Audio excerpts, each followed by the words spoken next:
শ্লোক 4। নিমিষে অনিমিষ ক্ষেত্রে ঋষয় শৌনকাদয় শত্র স্বর্গালোকায় সহস্র সমমাসত। ভগবান শ্রী বিষ্ণুর ভক্তরা তার প্রীতি সাধনের জন্য নানা রকম যজ্ঞ অনুষ্ঠান করেন, সবই ভগবানের প্রীতি সাধনের জন্য। ভগবানের ভক্ত নিরন্তর ভগবানের সেবা করতে চান, ভগবানকে নানানভাবে তারা সন্তুষ্ট করতে চান। ভগবদ্গীতায় বলা হয়েছে যে ভগবান বিষ্ণুর প্রীতি সাধন ব্যতীত জড় জগতের স্তরে, জাগতিক স্তরে যে কাজই করা হোক না কেন, তার ফলে তা অনুষ্ঠানকারীর বন্ধনই কেবল বৃদ্ধি করে। অর্থাৎ ভগবানের প্রীতি সাধন ছাড়া অন্য সমস্ত কাজ মানুষকে এই সংসারের বন্ধনে আবদ্ধ করে। তাই নির্দেশ দেওয়া হয়েছে যে সমস্ত কর্ম যেন ভগবান বিষ্ণু ও তার ভক্তদের সন্তুষ্টি বিধানের জন্যই সাধিত হয়। কিন্তু অধঃপতিত মানুষ আছে যারা ভগবানকে বিশ্বাস করে না, তারা জড়জাগতিক সুখ তার প্রতি ভীষণভাবে আসক্ত। তার ফলে সকলের শান্তি ও সমৃদ্ধি লাভ সম্ভব হয় না।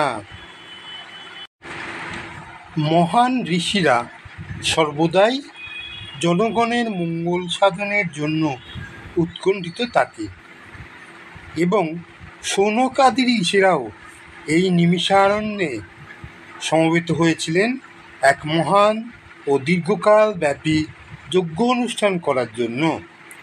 আত্মবিস্তৃত মানুষেরা শান্তি এবং সমৃদ্ধি লাভের যথার্থ পন্থা সম্বন্ধে অবগত নয়, কিন্তু ঋষিরা সেই পন্থাটি সম্বন্ধে অত্যন্ত সুষ্ঠুভাবে অবগত।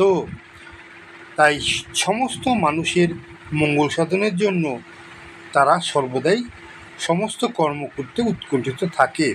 অর্থাৎ যারা ঋষিরা তারা সমস্ত কর্ম করতেই উৎকণ্ঠিত থাকে যে জনগণের যাতে মঙ্গল হয়, যার ফলে শান্তি স্থাপিত হয়। তারা সমস্ত জীবের যথার্থ সহিত এবং তাদের ব্যক্তিগত অনেক অসুবিধা হলেও তারা সর্বদাই ভগবানের সেবায় এবং জনসাধারণের মঙ্গল সাধনে যুক্ত থাকে।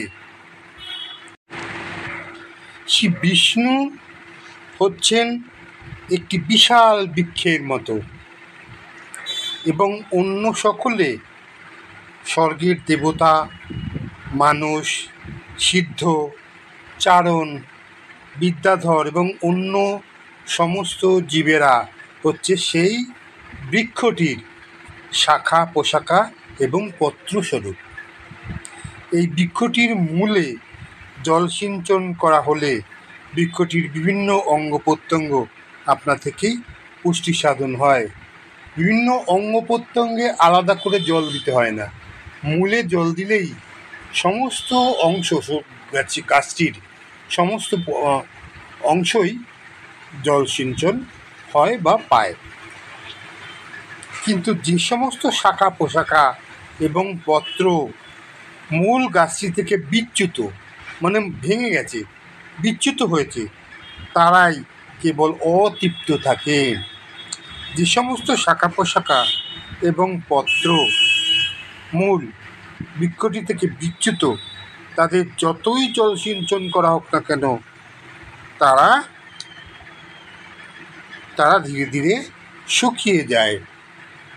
তেমনি মনুষ্য সমাজ যখন বিচ্যুত শাখা প্রশাখা এবং পত্রের মতো পরমেশ্বর ভগবান থেকে বিচ্ছিন্ন হয়ে পড়ে, তখন তাদের আর কোনোভাবেই পুষ্টি সাধন করা যায় না এবং যারা সেই চেষ্টা করে তারা কেবল তাদের শক্তির অপচয় করে।